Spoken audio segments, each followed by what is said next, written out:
नमस्कार दोस्तों, मैं हूं राघव। स्वागत करता हूं आप सभी का अपने YouTube चैनल फेस्टिवल फेवर्स में। दोस्तों, सर्दी नवरात्रि की ढेर सारी शुभकामनाएं और इस शुभकामनाओं के साथ में हम आज सीखने वाले हैं आज के दिन की बहुत सारी कुछ विशेष चीज़ें जो आपको आश्चर्यचकित कर देंगी।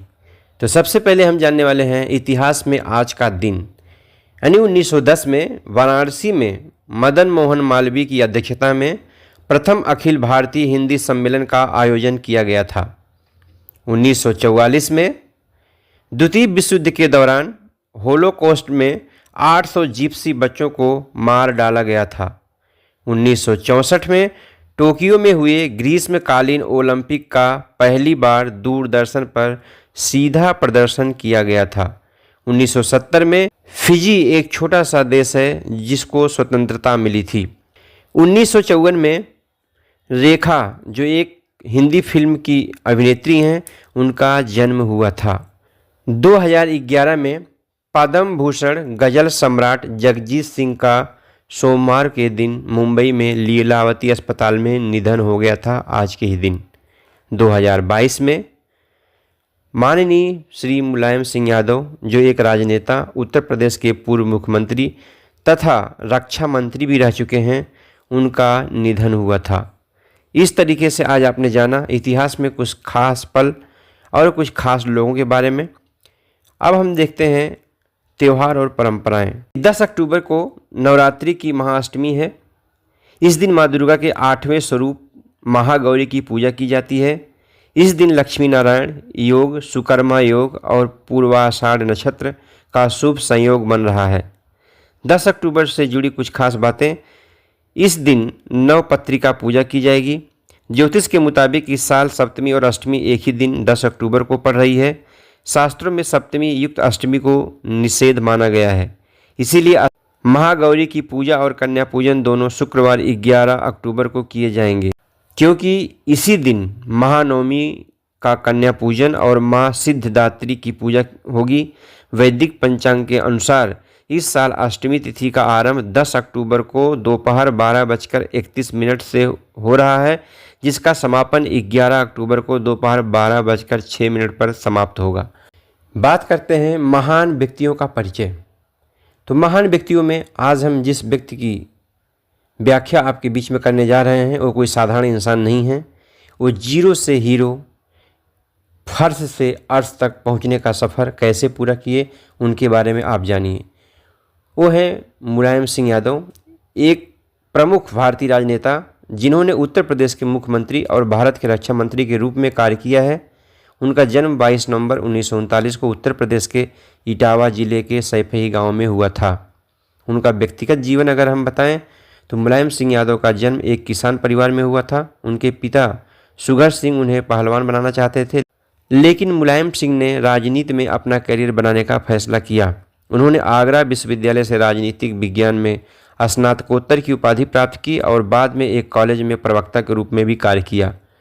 उनका जो राजनीतिक जीवन है, माननीय मुलायम सिंह यादव ने अपना राजनीतिक जीवन उत्तर प्रदेश में विधायक के रूप में शुरू किया। उन्होंने 3 बार उत्तर प्रदेश के मुख्यमंत्री के रूप में कार्य किया और केंद्र सरकार में रक्षा मंत्री के रूप में भी रहे। उन्होंने 1992 में समाजवादी पार्टी की स्थापना और उत्तर प्रदेश में अन्य पिछड़ा वर्ग समाज के सामाजिक स्तर को ऊपर उठाने के लिए महत्वपूर्ण भूमिका निभाई। इनकी मृत्यु के बारे में मुलायम सिंह यादव का 10 अक्टूबर यानी आज के ही दिन 2022 में मेदांता अस्पताल जो गुरुग्राम में है वहाँ पर निधन हो गया था। उन्हें मरणोपरांत पद्म विभूषण से सम्मानित किया गया। आज की डेट में अगर विशेष दिन, आज विशेष दिन क्या है? आज है दोस्तों वर्ल्ड मेंटल हेल्थ डे, जिसे हिंदी में बोलते हैं विश्व मानसिक स्वास्थ्य दिवस। ये क्या है? विश्व मानसिक स्वास्थ्य दिवस हर साल 10 अक्टूबर को मनाया जाता है। यह दिवस मानसिक स्वास्थ्य के महत्व को बढ़ावा देने और मानसिक बीमारियों के बारे में जागरूकता फैलाने के लिए मनाया जाता है। इस दिवस का मुख्य उद्देश्य है मानसिक स्वास्थ्य के महत्व को समझना, मानसिक बीमारियों के बारे में जागरूकता फैलाना, मानसिक स्वास्थ्य के लिए समर्थन प्रदान करना, मानसिक बीमारियों के शिकार लोगों के अधिकारों की रक्षा करना। इस साल की जो थीम है, यानी 2024 में वर्ल्ड मेंटल हेल्थ डे की जो थीम है वो है मानसिक स्वास्थ्य के लिए एकजुट। और इसमें आप क्या योगदान कर सकते हैं? इस दिन में आप मानसिक स्वास्थ्य के बारे में बातचीत शुरू कर सकते हैं। यानी इस पे लोग बहुत कम चर्चाएं करते हैं, लोग बेकार की फालतू की बातें करते हैं। लेकिन आज की डेट में अगर देखिए तो 99% लोग डिप्रेस्ड हैं किसी न किसी वजह से। वो मैटर नहीं करता है कि आप क्या उम्र है और क्या आपका प्रोफेशन है। एक बच्चा स्टूडेंट लाइफ में ही डिप्रेस्ड है, एक हाउसवाइफ डिप्रेस्ड है, एक प्रोफेशनल डिप्रेस्ड है, एक बड़ा बिजनेसमैन डिप्रेस्ड है। जहाँ अगर गरीब डिप्रेस्ड है तो वहीं पे करोड़पति अरबों खरबों के जो मालिक हैं वो लोग भी डिप्रेस्ड है। तो ये कह नहीं सकते कि जो गरीब है वो डिप्रेस्ड होता है, अमीर डिप्रेस्ड नहीं होते हैं। तो डिप्रेशन या मानसिक जो कमजोरी है वो इस पर डिपेंड नहीं करती, वो डिपेंड करती है आपका मेंटल हेल्थ के ऊपर। जो फिजिकल चीज़ें हैं उस चीज़ों के ऊपर ये बिल्कुल भी डिपेंड नहीं करता। तो आपका योगदान ये है कि मानसिक स्वास्थ्य के बारे में बातचीत करना शुरू करें, क्योंकि बातचीत से बहुत सारी समस्याओं का समाधान ऑटोमेटिक निकलता है।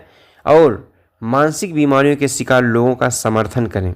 बहुत सारे लोग उन्हें इग्नोर करते हैं या उन्हें टीज करते हैं या उन्हें डिसकनेक्ट कर देते हैं, उनसे लोग मिलना बंद कर देते हैं। लेकिन ऐसे परेशानियों से जूझ रहे लोगों का समर्थन करने के लिए उन्हें आश्वासन दें, उनसे मिलें, उनसे बातें करें और मानसिक स्वास्थ्य के लिए जागरूकता फैलाएं। यानी ये चीज़ जानना ज़रूरी है। कई बार आदमी डिप्रेस्ड है और बगल वाले को पता भी नहीं होता, तब मालूम पड़ता है जब वो सुसाइड कर लेता है या कोई गलत एक्शन ले लेता है और इस दुनिया में नहीं होता है। तो लोग सोचते हैं अरे कल तक तो वो हंस रहा था, अभी शाम को बात हुआ, सुबह तक तो वैसा था, अभी अचानक क्या हो गया? मुझे विश्वास ही नहीं हो रहा है कि ऐसा हो सकता है। जी बिल्कुल विश्वास नहीं होगा, क्योंकि ये ऐसी मानसिक स्थिति है जिसकी फेस एक्सप्रेशन से थोड़ा बहुत अंदाज़ा वही लगा सकता है जो फेस रीडिंग जानता है। जिसे नहीं मालूम है, आजकल के तो लोग आंखें मिला के बात ही नहीं करते, फेस को देखकर बात ही नहीं करते, लोग इधर उधर देख करके बातें करते हैं। तो उन्हें कैसे मालूम पड़ेगा कि किसके फेस पर क्या सिचुएशन है, क्या उसकी मना स्थिति है? तो ये सब चीज़ को करने के लिए आपको सबसे पहले साथ मिलकर हम मानसिक स्वास्थ्य के लिए एक सुरक्षित और समर्थनकारी समाज बना सकते हैं। और इससे बेनिफिट क्या होगा? इससे काफ़ी बेनिफिट होगा। इससे बेनिफिट ये होगा कि इसके माध्यम से एक समाज बेहतर समाज बनेगा, लोग बेहतर लोग बनेंगे और समस्याएं घुटने टेक देंगी। अन्य देशों और राज्यों में क्या खास है? तो आज की डेट में देश के कोने कोने में महादेवी दुर्गा जी का पर्व नवरात्रि धूमधाम से मनाया जा रहा है। हर जगह रामलीला का आयोजन भी किया जा रहा है, जिसमें ग्रामीण कलाकार खुद ही रामायण के अलग अलग पात्र बन करके उस चीज़ का मंचन करते हैं और वहाँ की जनता उस चीज़ का आनंद लेती है। अभी कुछ स्टेट्स में चुनाव भी हुए जहाँ जीत और हार के फैसले भी चल रहे हैं, राजनीतिक लोग उसमें एंजॉय कर रहे हैं, चौक चौराहे पर ये बातें हो रही हैं। और कुछ कंट्रीज में जो युद्ध छिड़ा था वो युद्ध अभी क्या है, आगे बढ़ता ही जा रहा है।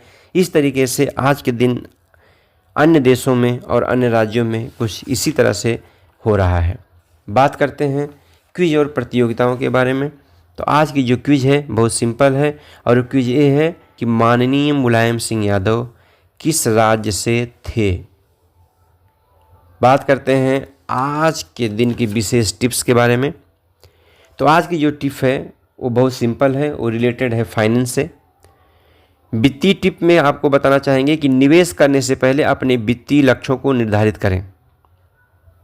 और ध्यान सुनिएगा, बहुत गहरी बात है कि निवेश करने से पहले अपने वित्तीय लक्ष्यों को निर्धारित करें। यानी क्यों जरूरी है? इससे आपको अपने निवेश के उद्देश्य को समझने में मदद मिलेगी। यानी आप निवेश क्यों कर रहे हैं उसका पर्पस जब तक नहीं मालूम होगा तब तक आप निवेश लंबे समय तक नहीं कर पाएंगे, बीच में आप ड्रॉप कर देंगे, उसे तोड़ देंगे, ख़त्म कर देंगे। इसलिए आप किस चीज़ के लिए निवेश करना चाहते हैं ये पहले डिसाइड होना चाहिए। जैसे कामयाब लोग जानते हैं कि हमें आज से 20 वर्ष बाद हमें इतनी महंगी गाड़ी लेना है, इस जगह पे घर लेना है, हमें बच्चे की शिक्षा के लिए या हमें बच्चे की शादी के लिए पैसों की ज़रूरत पड़ेगी, इस तरीके से वो 1 2 3 दिन का नहीं बल्कि वो 20 साल का, 25 साल का, 30 साल का या अपने रिटायरमेंट के लिए 60 साल का, इस तरह से गोल बना करके उसके लिए इन्वेस्टमेंट करना शुरू करते हैं, निवेश करना शुरू करते हैं। तो निवेश जो है वो बुद्धिमान लोगों का खेल है, गधों का खेल नहीं है जो सिर्फ आज में जीते हैं या कुछ दिन के लिए सोच करके जीते हैं। ये बहुत ही इंटेलिजेंट और टैलेंटेड लोगों का काम है। और अगर अपने आप को इस कैटेगरी में आप मानते हैं या अगर अपने आप को नहीं मानते, वहाँ पर लाना चाहते हैं, तो सबसे पहले निवेश करने से पहले अपने वित्तीय लक्ष्य को निर्धारित करें। उसके बाद क्या करेंगे, इससे आपको अपने निवेश के उद्देश्य को समझने में मदद मिलती है। दूसरा फ़ायदा यह है कि आपको अपने निवेश के लिए सही विकल्प चुनने में मदद मिलती है। यानी आप वहीं इन्वेस्ट करेंगे जहां से उतना आप अचीव कर पाएंगे जो गोल आप जितने वक्त में डिसाइड किए हैं। नहीं तो आपका लक्ष्य है कि आज के 20 वर्ष के बाद हमें 1 करोड़ चाहिए और इन्वेस्ट कर देंगे कहीं आप ऐसी जगह जहां की 20 वर्ष क्या 200 वर्ष भी अगर इन्वेस्टेड आप रहेंगे तो वहाँ तब भी आपको 1 करोड़ रुपए आने वाले नहीं हैं। इसलिए अगर आप ऐसा डिसाइड किए हैं पहले से, तो आपको अपने निवेश के लिए सही विकल्प को चुनने में आपको मदद मिलेगी। अगर आपको नहीं भी मालूम होगा तो आप एक्सपर्ट से सीख करके वैसा कर पाएंगे। लेकिन अगर आपको सिर्फ यही मालूम है कि निवेश करना है तो कहीं भी आप डाल देंगे और वो परिणाम नहीं देगा जो आप चाहते हैं। तीसरा जो फ़ायदा है कि इससे आपको अपने वित्तीय लक्ष्यों को हासिल करने में मदद मिलेगी। हमने बताया ना कि एक तो आपका उद्देश्य समझने में क्लियर हो जाएगा, दूसरा आप वो विकल्प चुन पाएंगे कि कहाँ हमें इन्वेस्ट करना है, सही प्रॉपर प्लेस, और तीसरा चीज़ है कि जो आपका वित्तीय लक्ष्य है उसको हासिल करने में मदद मिलेगी। यानी जब आप सही डायरेक्शन में चलेंगे तो आप मंजिल पर पहुँचेंगे ही। आप इसे लागू कैसे करें, बातें आता है तो ज्ञान की बातें हो चुकी बहुत, लेकिन अब बात प्रैक्टिकल करते हैं कि इसे लागू कैसे करें। कोई भी लागू कर सकता है। सबसे पहले अपने वित्तीय लक्ष्यों को लिखें। लिखना बहुत बड़ी चीज़ है। जितने भी इंटेलिजेंट या जीनियस लोग होते हैं हमेशा अपने लक्ष्यों को लिखते हैं।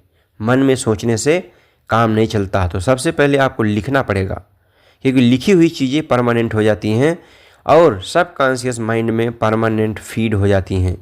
लेकिन आप सोचेंगे तो वो 60 सेकंड के बाद ही गायब हो जाएगा, यानी 1 मिनट में वो लक्ष्य आपका गायब हो जाएगा। दूसरा फ़ायदा है, कैसे लागू करें, अपने लक्ष्यों को छोटे और बड़े में विभाजित करें। डायरेक्ट अगर आप बड़े लक्ष्य को तय कर लेंगे तो नहीं अचीव होगा। बड़ा लक्ष्य कई सारे छोटे छोटे लक्ष्यों का सम होना चाहिए, यानी कई सारे छोटे छोटे लक्ष्यों को जोड़ करके एक बड़ा लक्ष्य तय करना चाहिए। तो कहा गया है कि दूसरा पॉइंट है, अपने लक्ष्यों को छोटे और बड़े में विभाजित करें। तीसरा, अपने निवेश के लिए सही विकल्प चुनें। और चौथा है, अपने निवेश की नियमित रूप से समीक्षा करें। ऐसा नहीं कि आप निवेश करके भूल गए और आप देख ही नहीं रहे को घट रहा है, बढ़ रहा है, इन्फ्लेशन को बीट कर पा रहा है कि नहीं कर पा रहा है, उसमें क्या नए अपडेट्स आ रहे हैं, क्या बैंकिंग रूल्स बदल रहे हैं, क्या टैक्सेशन में चेंजेज आ रहे हैं और हमें समय समय पर क्या उसमें परिवर्तन करते रहना चाहिए। इस चीज़ को आपको बराबर क्या है, ट्रैक करना है। बात सिंपल सी जो मैं पहले आपको बता चुका हूँ कि आपको किस लक्ष्य के लिए इन्वेस्टमेंट करना है, उस लक्ष्य को डिसाइड करके उससे आप लिखिए और उस अनुसार का इन्वेस्टमेंट ऑप्शन ढूंढ करके उस चीज़ में आप आगे बढ़िए। ये रही आज की फाइनेंशियल टिप्स। तो टोटल ओवरऑल वीडियो कैसा लगा, अगर ये पसंद आया हो तो आप लाइक करिए, मेरा उत्साह बढ़ेगा। आप शेयर करिए, दूसरों को भी बेनिफिट मिल सकेगा। हमारे चैनल को सब्सक्राइब करिए। इस तरीके के वीडियोज़ आपको बराबर आगे मिलती रहेंगी। तो फ़ायदे ही फ़ायदे हैं, और जहाँ इतने सारे फ़ायदे हैं तो फिर किस काम में देरी। तुरंत आप सब्सक्राइब करके बेल आइकन को ऑन कर लीजिए। फिर मिलेंगे, तब तक अपना ख्याल रखिए। थैंक यू, धन्यवाद।